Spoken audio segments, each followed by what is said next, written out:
Hello students, आइए देखते हैं चैप्टर 19 की तीसरी हेडिंग वृक्क नलिका के विभिन्न भागों के कार्य। ठीक है, जो वृक्क नलिका है, नेफ्रॉन है, उसके विभिन्न भागों के क्या क्या कार्य होते हैं। तो पहले अलग अलग भाग के बारे में जान लें, उसके बाद हम बताएंगे कार्य। जैसे यह एक नेफ्रॉन का जुक्स्टामेडुलरी नेफ्रॉन है, ठीक है, जिसमें हेनले लूप जो है मध्यांश में गहराई तक धंसा रहता है। इसके कौन कौन से पार्ट हैं तो आप देख लें ध्यान से। यह इसका पहला पार्ट है, यहाँ से यहाँ तक आप देख रहे हैं, जिसे समीपस्थ संवालित नलिका कहते हैं, पीसीटी कहते हैं। समीपस्थ संवालित नलिका पीसीटी कहते हैं। उसके बाद जो है इसका हेनले पास आता है, जिसे हेनले लूप कहते हैं।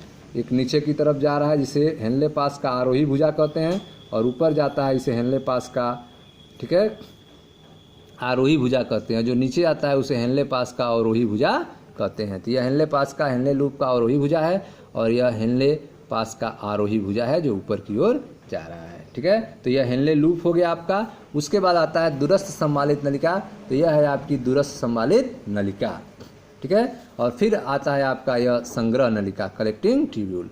तो किस पार्ट में क्या क्या घटनाएं होती हैं इसके बारे में आपको जानना है, अर्थात वृक्क नलिका के विभिन्न भागों के कार्य के बारे में जानना है। तो आते हैं पहले भाग में, समीपस्थ संवालित नलिका के कार्य के बारे में जानते हैं। तो यह जो आप देख रहे हैं समीपस्थ संवालित नलिका जो है आपका पीसीटी जो है, यह नलिका सरल घनाकार ब्रश बॉर्डर उपकला की बनी होती है। ठीक है, तो यह जो समीपस्थ संवालित नलिका है, यह नलिका जो है घनाकार सरल ब्रश बॉर्डर उपकला की बनी होती है, जो पुनर्अवशोषण के लिए सतह क्षेत्र को बढ़ाती है। ठीक है, यह जो है यह पुनर्अवशोषण के लिए सरफेस एरिया को बढ़ाने का कार्य करती है, और लगभग सभी आवश्यक पोषक तत्व, ठीक है, लगभग सभी आवश्यक पोषक तत्व 70 से 80% वैद्युत अपघट्य और जल का पुनर्अवशोषण इसी भाग के द्वारा होता है।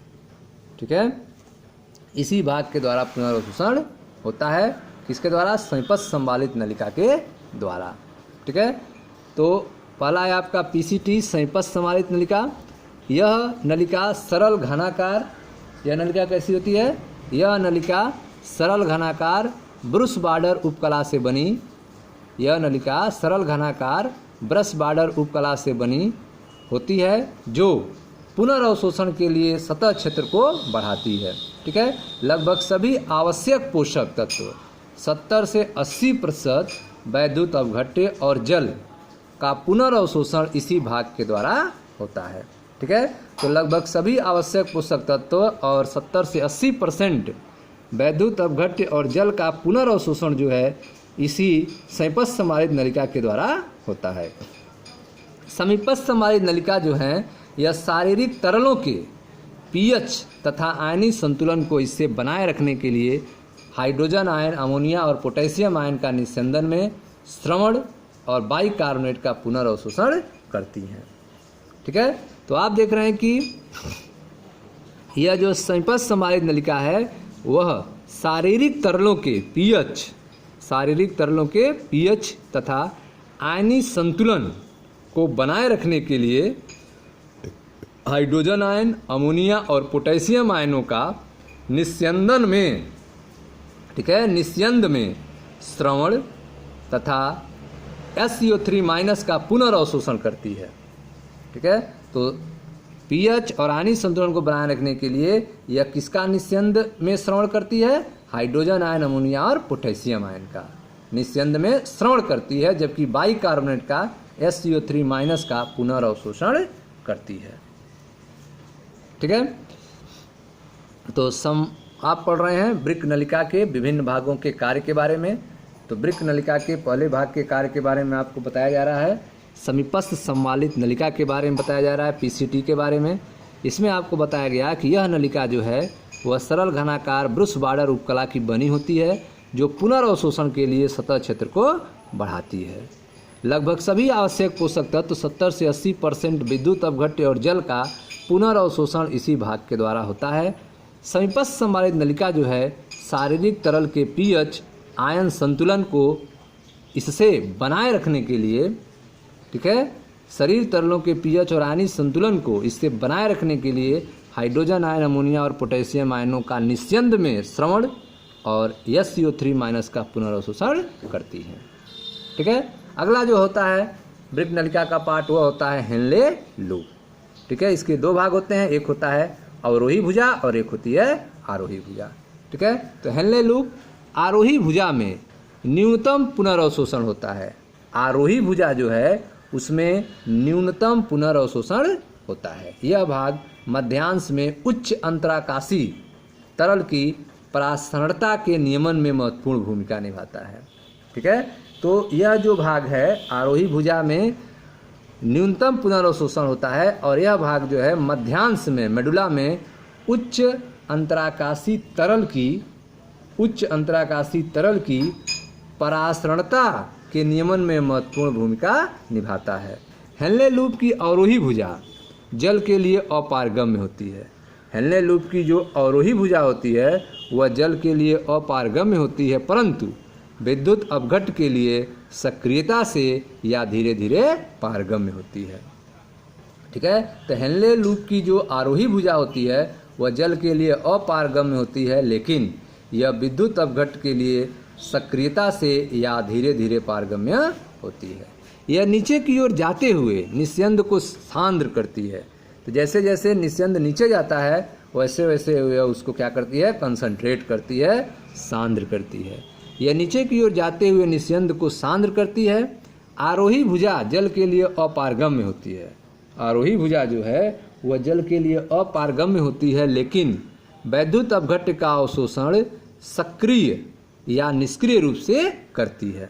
ठीक है, आरोही भुजा जो है वह जल के लिए अपारगम्य होती है, लेकिन वैद्युत अपघट्ट का अवशोषण वह सक्रिय या निष्क्रिय रूप से करती है।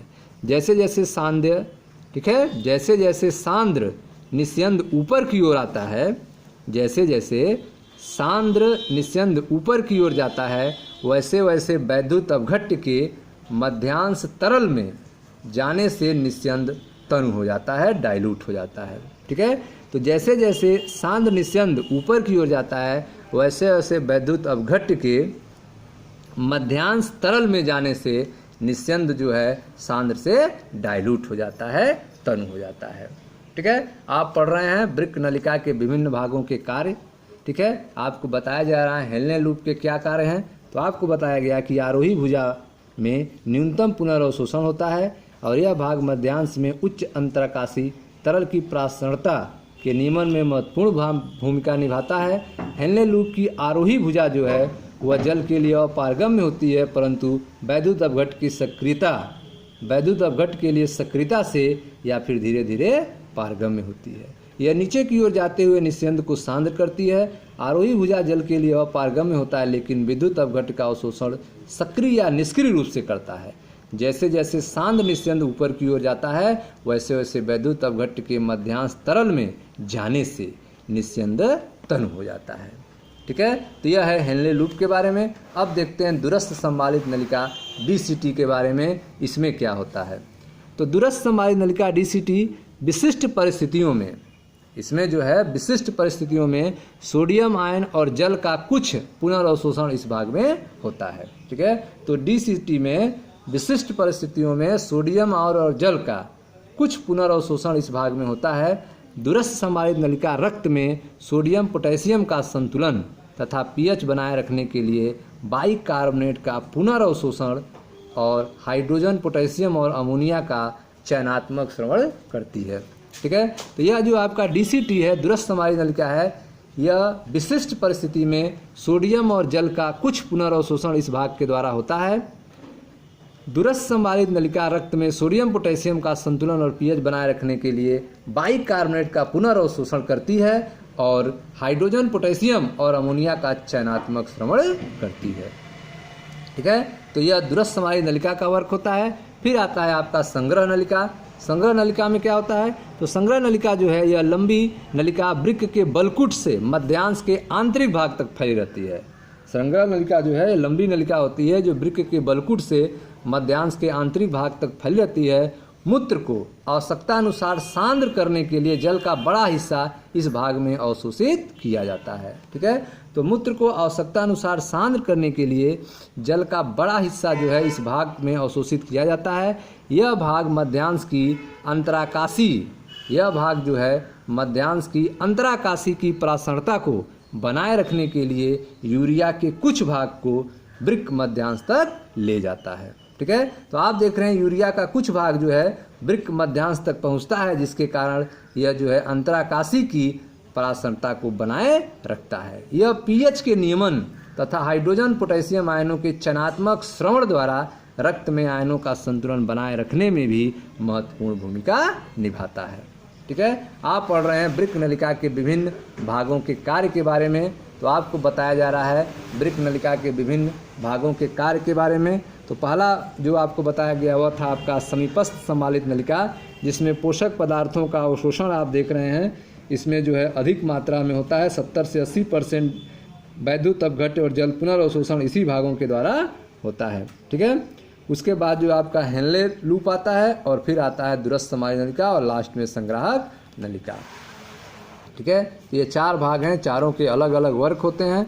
आपको बताया गया कि जो समीपस्थ संवालित नलिका होती है, यह नलिका जो है सरल घनाकार ब्रश बॉर्डर उपकला की बनी होती है, जो पुनर्अवशोषण के लिए सतह क्षेत्र को बढ़ाती है।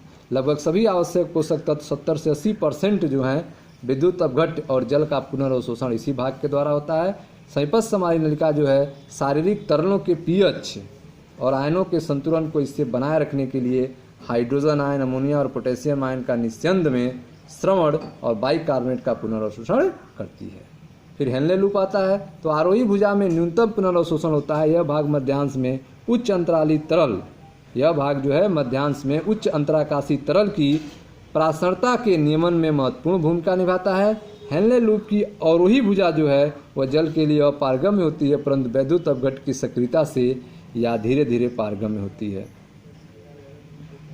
ठीक है, यह नीचे की ओर जाते हुए निस्यंद को सांद्र करती है। आरोही भुजा जल के लिए अपारगम्य होता है, लेकिन वैद्युत अपघट्य के अवशोषण सक्रिय या निष्क्रिय रूप से करता है। जैसे जैसे सांद्र निस्यंद ऊपर की ओर जाता है, वैसे वैसे वैद्युत अपघट्य के मध्यांश तरल में जाने के कारण निस्यंद जो है डाइल्यूट हो जाता है, तनु हो जाता है। उसके बाद आपका आता है दूरस्थ संवालित नलिका। विशिष्ट परिस्थितियों में सोडियम और जल का कुछ पुनर्अवशोषण इस भाग में होता है। दूरस्थ संवालित नलिका रक्त में सोडियम पोटेशियम का संतुलन तथा पीएच बनाए रखने के लिए बाइकार्बोनेट का पुनर्अवशोषण और हाइड्रोजन, पोटेशियम और अमोनिया का चयनात्मक श्रवण करती है।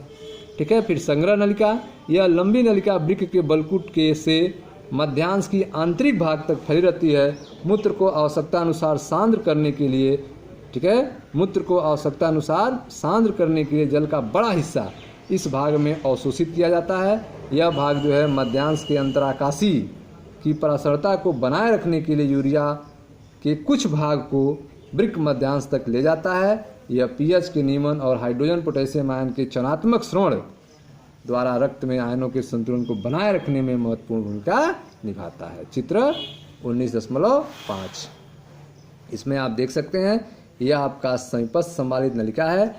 ठीक है, यह हिस्सा जो है बलकुट रीजन में होता है। इसमें आप देख रहे हैं bicarbonate ion, NaCl, H2O, potassium ion, ये सब बाहर निकल रहे हैं। हाइड्रोजन आयन, अमोनिया आयन जो है इसमें इंटर हो रहा है। ठीक है, उसके बाद जो है मध्यांश रीजन आता है। मध्यांश रीजन में आप देख रहे हैं कि हेनले पास का यह अवरोही भुजा है, जिसमें वाटर जो है अलग हो रहा है। ठीक है, और फिर जो है हेनले पास की अवरोही, ठीक है, आरोही भुजा का पतला खंड है, जिसमें NaCl बाहर निकल रहा है। यूरिया का कुछ मात्रा इसमें इंटर हो रहा है। ठीक है, आगे देख रहे हैं आप NaCl अलग हो रहा है। हेनले पास की अवरोही भुजा का यह मोटा खंड है। ठीक है, फिर हम पहुंचते हैं दूरस्थ संवालित नलिका में। दूरस्थ संवालित नलिका में जिसमें आप देख रहे हैं कि potassium ion, hydrogen ion inter हो रहे हैं, NaCl, H2O, बाइकार्बोनेट आयन अलग हो रहे हैं। फिर हम पहुंचते हैं संग्राहक नलिका में। यह आपकी संग्राहक नलिका है, जिसमें आप देख रहे हैं कि यूरिया बाहर थोड़ी सी निकल रही है और H2O बाहर निकल रहा है। ठीक है स्टूडेंट, तो यह थे वृक्क नलिका के विभिन्न भागों के कार्य के बारे में। मिलते हैं नेक्स्ट वीडियो में, जहां हम अगले टॉपिक को चर्चा की जाएगी। मैं मनीष गुप्ता अपने चैनल में आपका स्वागत करता हूं। आप वीडियो को लाइक करें, शेयर करें, चैनल को सब्सक्राइब करें। धन्यवाद दोस्तों।